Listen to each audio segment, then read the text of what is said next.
Feeding Bros avec une nouvelle vidéo, c'est parti. Alors les gars, jour de déception, jour jour plein de regrets. On va parler de la victoire, de la victoire de la Norvège, oui, de la défaite de la Côte d'Ivoire bien sûr. Aujourd'hui, nous avons ça au menu. Et puis on va parler non seulement du match d'aujourd'hui, mais aussi du parcours de la Côte d'Ivoire. Est-ce qu'il y a des regrets? Est-ce qu'il y a qu'est-ce qu'on envisage pour la suite, pour le futur et tout ça. Voilà, donc tout ce qui est Côte d'Ivoire, restez avec nous dans cette vidéo. Et comme d'habitude, les gars, merci de nous donner un gros like. Merci de vous abonner à notre nouvelle page Feeding Bros FR pour tout ce qui est Côte d'Ivoire, pour tout ce qui est vidéo francophone sur le football. Et voilà, sans plus tarder, on y va. Alors, Côte d'Ivoire 1, Norvège 2, déception totale pour les Ivoiriens qui sortent. Bon, je sais pas trop parce qu'on parle de 32e de finale ou on parle de 16e de finale. Tout le monde est, je pense que c'est tout le monde est confus.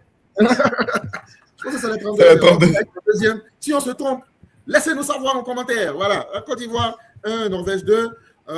Match qui, je pense, était largement à notre portée, mais malheureusement, on est passé à côté. Et voilà, sans plus tarder, vos impressions. Ouais. Il y a beaucoup à dire. Il y a franchement beaucoup à dire. La déception est immense. On croyait en cette équipe, on les a supportés. On a vraiment mis nos espoirs dans cette équipe pour continuer à avancer. On ne pensait pas que l'aventure allait se terminer de si tôt, même si on savait que la Norvège, c'était une équipe redoutable.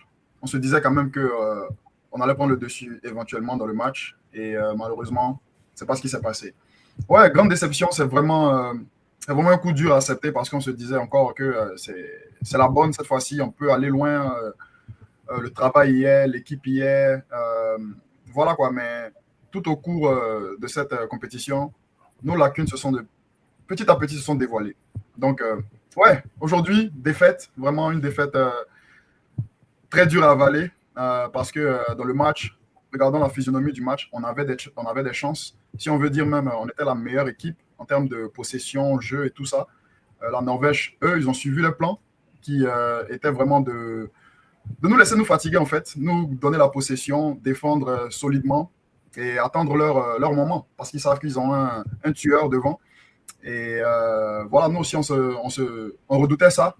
Et pour la majorité du match, on a bien fait le boulot sur Haaland. Mais malheureusement, c'est le foot. Ça prend une seconde, une minute de distraction, de manque d'organisation. Et puis voilà, tu payes cash. Donc ouais, franchement, il n'y a pas tellement grand à dire. On peut parler du positif, négatif, mais moi, personnellement, c'est dur. Moi, cette défaite-là, je veux juste même pas entendre ouais, on aurait dû faire ça, on aurait dû faire ceci, ouais, la prochaine fois, voilà, on évolue. Non, on a perdu. Il fallait gagner. Joli ou vilain, on s'en fout. Marquons des buts, avançons, gagnons notre match. Et on a échoué. Donc, ouais, c'est désolant. Ouais, comme Freddy a dit, ça fait super mal. C'est une grande déception. Un peu de dégoût, en tout cas pour moi, pour ne pas être trop dur sur l'équipe, parce que quand même, on va dire, écrit l'histoire en sortant du groupe pour notre première fois. Donc, j'essaie de manager mes émotions pour ne pas être trop dur.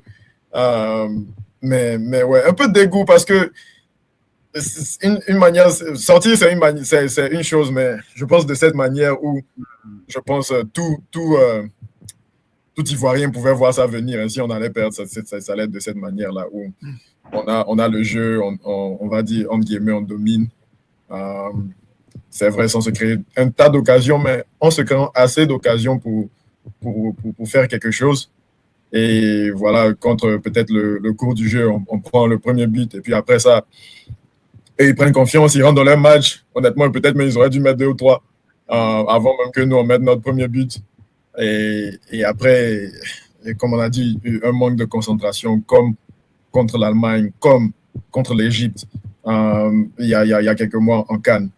Un manque de concentration en défense et on se fait punir. Donc, voilà, comme Freddy a dit, ça fait mal d'être toujours dans ce débat. On a bien joué, on a montré, on est fiers. À un moment, il faut gagner. Un moment, il faut gagner. Un moment, il faut gagner. On a vu le Maroc hier.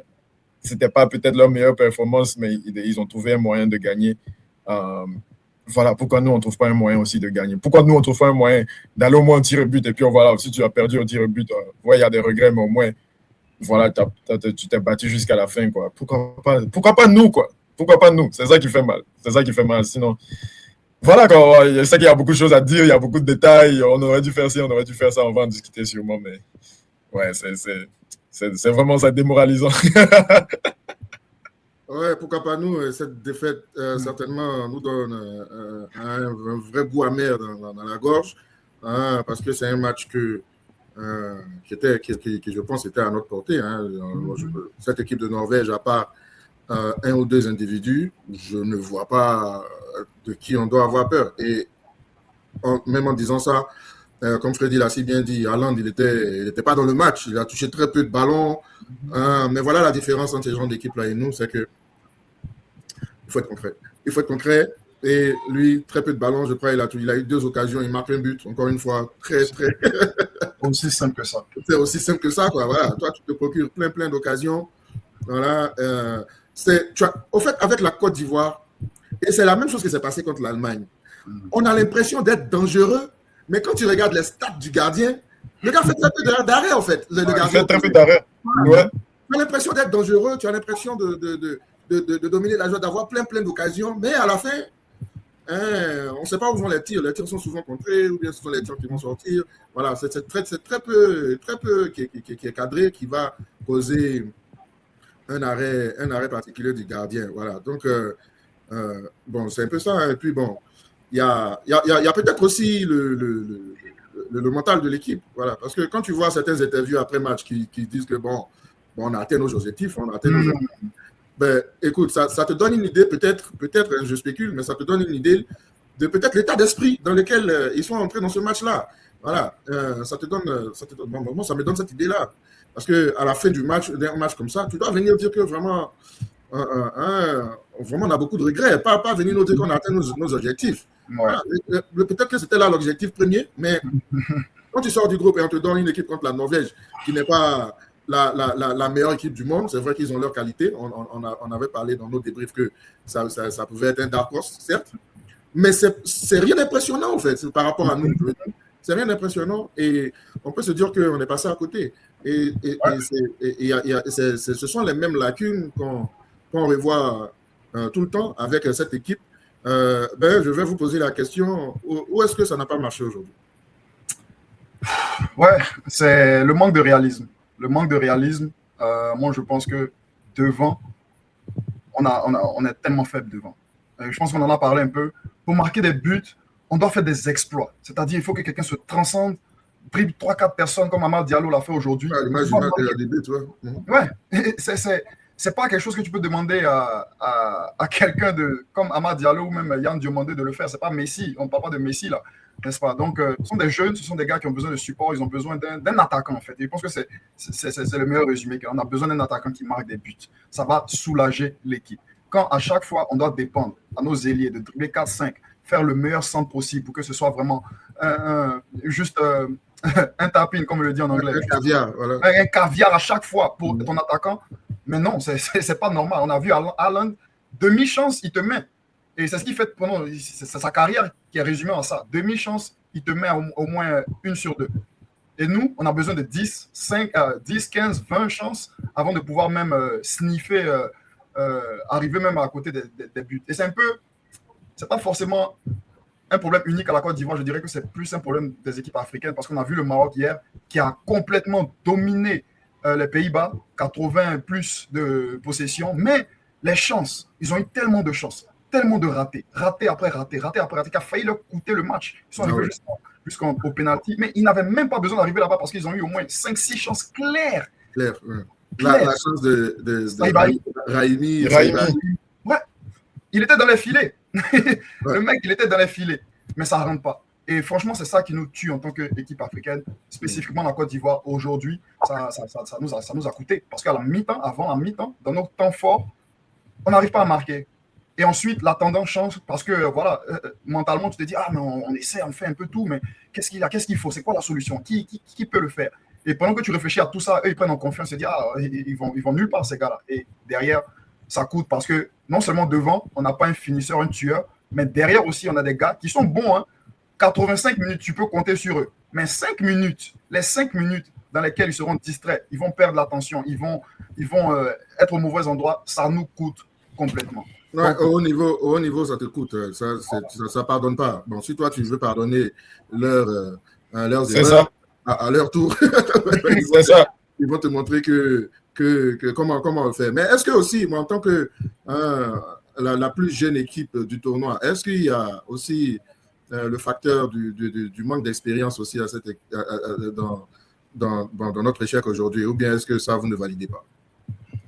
Ouais, j'ai trouvé un peu un petit manque d'expérience, surtout défensivement, surtout après qu'on a marqué. J'ai trouvé qu'après qu'on a marqué, pratiquement on n'a pas touché le ballon jusqu'à ce qu'eux, ils ont marqué.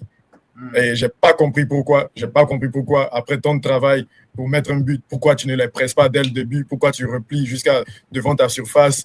Voilà, pourquoi il y a un manque d'intensité. Pourquoi aussi, bon, chacun va en venir, pourquoi aussi il n'y a pas de changement quand tu vois que ton milieu n'arrive plus à courir, tu vois.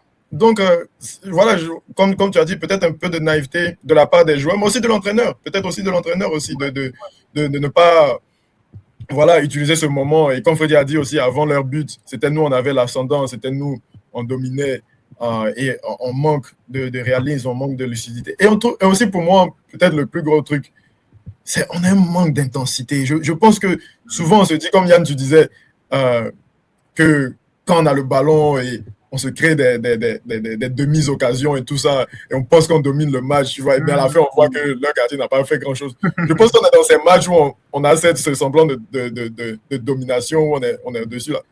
On pense qu'on a déjà gagné le match. On pense que, voilà, parce qu'on domine, parce que c'est nous, on est posé sur le match, ça va venir. Forcément, ça va venir. Non, mais c'est pas ça, ça veut rien dire. Dans le foot, là, ça veut rien dire. La Norvège, par exemple, aujourd'hui, c'est une équipe qui joue pour des moments. Ils attendent leur moment. Tu as vu dans ce match, ils attendaient leur moment. Même leur contre-attaque n'était même pas dangereuse. Mais ils savaient qu'il y aurait un moment où, si c'est peut-être un corner ou bien un truc, où ils auront quelque chose. Maintenant, après ça, on n'a qu'à juste défendre, on n'a qu'à être sérieux. Il ne faut pas faire des rebêtes. Et puis, voilà, le match, on aura de bonnes chances, en tout cas. Et nous, voilà, je pense qu'on n'arrive pas à concrétiser sur nos moments. Et aussi, quand on domine, on manque d'intensité, tu vois, derrière, surtout on est mené, ça va faire 15 passes dans la défense, les milieux, ils mettent le pied sur le ballon, quand ils reçoivent, c'est pour aller derrière, c'est pour aller side. C'est seulement les ailiers qui mettent de l'intensité. C'est seulement Amal qui met de l'intensité, c'est seulement Diomandé qui met de l'intensité, c'est seulement Pépé qui met de l'intensité. Tu vois, donc, voilà, je sais pas, peut-être c'est la mentalité, peut-être c'est le manque d'expérience de penser que parce que tu domines le match, que le match est déjà gagné, le match est déjà plié.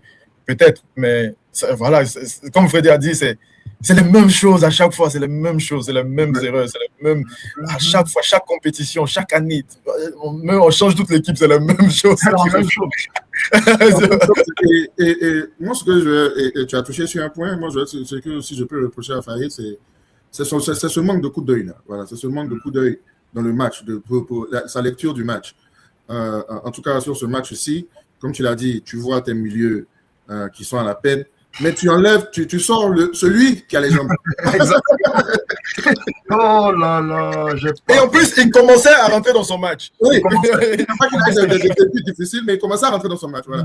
Mais celui qui a les jambes, c'est lui tu sors pour garder les deux vieux là. Donc, quand tu parles d'intensité, peut-être qu'ils le veulent bien dans la tête, mais le corps ne répond plus. Voilà, parce que parce qu'ils ne peuvent plus. Quand tu regardes Kessié, ses retours défensifs, mais c'est bon, ouais, c'est ça devient cliché, mais c'est lourd dans les jambes.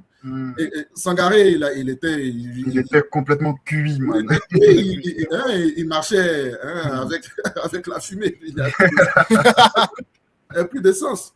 Voilà. Et ça se manque de coup d'œil là aussi, qui peut-être vers la fin du match, parce que le plus tu deviens fatigué, le plus la concentration t'échappe. Ouais. Et c'est pour ça que le deuxième but arrive. Parce que regarde, le deuxième but, comment vous êtes vous acharnez à 3 sur un seul gars. Sur un seul gars. Et vous laissez le gars le plus dangereux qui, je suppose qu'avant le match, on vous a dit, ce gars-là, vous faites tout ce que vous voulez, mais ne le laissez jamais seul. Mais il n'y a personne qui va prendre responsabilité pour regarder même au-dessus de son épaule, pour regarder derrière lui pour voir s'il y a quelqu'un là ou pas. Et c'est la même chose, qu'Agbadou contre l'Allemagne. Il n'a pas le coup d'œil au-dessus de son épaule pour voir que le gars il est derrière lui, pour voir que sa ligne n'est pas bonne, pour pouvoir descendre un peu pour couvrir le gars. Et bon, ça se joue à ce genre de détails, mais quand tu es dans une grande compétition comme ça, voilà, ce sont les trucs qui te font rentrer à la maison et nous, on rentre à la maison.